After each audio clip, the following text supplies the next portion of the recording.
ಈ ತರಕಾರಿಯಿಂದ ಚಟ್ನಿ, ಸಾಂಬಾರ್, ಗೊಜ್ಜು, ತೊಕ್ಕು ಏನು ಮಾಡಿದ್ರೂ ಕೂಡ ತುಂಬ ರುಚಿಯಾಗಿರುತ್ತೆ. ಆರೋಗ್ಯಕ್ಕಂತೂ ತುಂಬಾ ಒಳ್ಳೆಯದು. ಇದು ಹೇರಳವಾದ ಪ್ರೋಟೀನ್, ಆ್ಯಂಟಿ ಆಕ್ಸಿಡೆಂಟ್ಗಳನ್ನು ಹೊಂದಿರತಕ್ಕಂಥ ಈ ತರಕಾರಿ ಯಾರಿಗೆಲ್ಲ ಗೊತ್ತು ಅವರೆಲ್ಲ ನನಗೆ ಕಮೆಂಟ್ ಸೆಕ್ಷನಲ್ಲಿ ಕಮೆಂಟ್ ಮಾಡಿ ತಿಳಿಸಿ.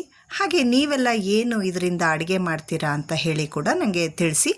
ಕಾಡಿನಲ್ಲಿ ಹಾಗೆ ಊರಿನಲ್ಲಿ ಹೊಲಗಳಿಗೆ ಹೋಗುವಾಗ ಅಕ್ಕಪಕ್ಕದ ಬದುಗಳಲ್ಲಿ ಕಾಣಲಿಕ್ಕೆ ಸಿಗುವಂತಹ ಈ ತರಕಾರಿ ನನಗೆ ಈ ದಿನ ಸಾವಯವ ಸಂತೆಯಲ್ಲಿ ಸಿಕ್ತು.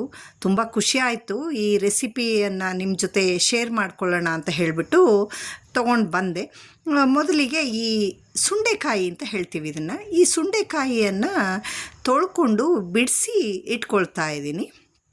ತದನಂತರ ಎಣ್ಣೆಯನ್ನು ಬಾಣಲೆಗೆ ಹಾಕ್ಕೊಂಡ್ಬಿಟ್ಟು ಅದಕ್ಕೆ 1/4 ಟೀ ಸ್ಪೂನಷ್ಟು ಮೆಂತೆ, ಹಾಗೆ 1/4 ಟೀ ಸ್ಪೂನಷ್ಟು ಕಾಳು ಮೆಣಸು ಮತ್ತು ಅರ್ಧ ಟೀ ಸ್ಪೂನಷ್ಟು ಜೀರಿಗೆಯನ್ನು ಸೇರಿಸ್ಕೊಂಡ್ಬಿಟ್ಟು ಲೋ ಫ್ಲೇಮಲ್ಲಿ ಹುರ್ಕೊಳ್ತಾ ಇದ್ದೀನಿ. ಈ ತರಕಾರಿಯನ್ನು ನಾವು ಉಪಯೋಗಿಸೋದ್ರಿಂದ ಕಿಡ್ನಿಯಲ್ಲಿರುವ ಕಲ್ಲು ಕೂಡ ಕರಗುತ್ತೆ ಅಂತ ಹೇಳಲಾಗುತ್ತೆ. ಹಾಗೆ ಈಗ ಹೆಚ್ಚಿ ಇಟ್ಕೊಂಡಂತಹ ಟೊಮ್ಯಾಟೊ ಮತ್ತು ಈರುಳ್ಳಿ ಎರಡನ್ನೂ ಸೇರಿಸ್ಕೊಂಡ್ಬಿಟ್ಟು ಬಾಡಿಸ್ಕೊಳ್ತಾ ಇದ್ದೀನಿ.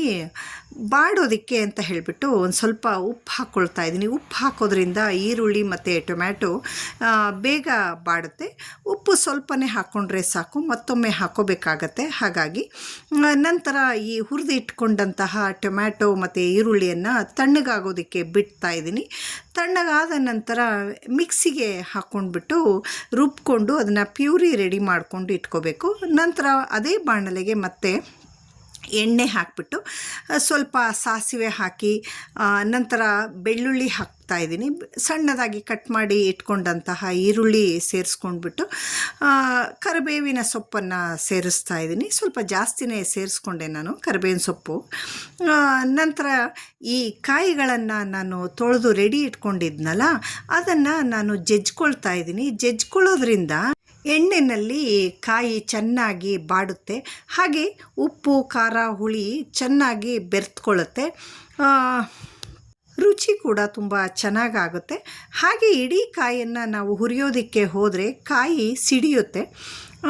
ಈಗ ಮತ್ತೊಮ್ಮೆ ಒಂದು ಸ್ವಲ್ಪ ಉಪ್ಪನ್ನು ಹಾಕ್ಕೊಳ್ತಾ ಇದ್ದೀನಿ. ನಾವು ಉಪ್ಪನ್ನು ಪದೇ ಪದೇ ಸೇರಿಸ್ತಾ ಇರೋದ್ರಿಂದ ನೋಡಿ ಸೇರಿಸ್ಕೋಬೇಕು ಉಪ್ಪನ್ನು.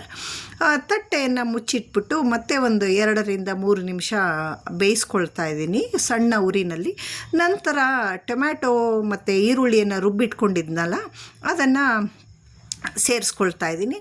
ನಂತರ ಅದಕ್ಕೆ 1 ಟೇಬಲ್ ಚಮಚದಷ್ಟು ಧನಿಯಾ ಪುಡಿ, ಹಾಗೆ ಚಿಟಿಕೆ ಅರಿಶಿನ ಪುಡಿ, ಖಾರಕ್ಕೆ ತಕ್ಕಷ್ಟು ಖಾರದ ಪುಡಿ ಸೇರಿಸ್ಕೊಂಡ್ಬಿಟ್ಟು ಗೋಲಿ ಗಾತ್ರದ ಹುಣಸೆ ಹಣ್ಣನ್ನು ನೆನೆಸ್ಬಿಟ್ಟು ಹುಣಸೆಯ ನೀರನ್ನು ತೆಕ್ಕೊಂಡಿದ್ದೆ.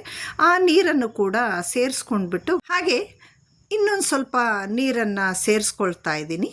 ನಂತರ ಮತ್ತೊಮ್ಮೆ ಉಪ್ಪನ್ನು ಹಾಕ್ಕೊಂಡ್ಬಿಟ್ಟು ಎಲ್ಲ ಚೆನ್ನಾಗಿ ಮಿಕ್ಸ್ ಮಾಡಿ ಪ್ಲೇಟ್ ಮುಚ್ಚಿಬಿಟ್ಟು ಲೋ ಫ್ಲೇಮಲ್ಲಿ ಮತ್ತೆ 3 ನಿಮಿಷ ಬೇಯೋದಕ್ಕೆ ಬಿಡ್ತಾ ಇದ್ದೀನಿ.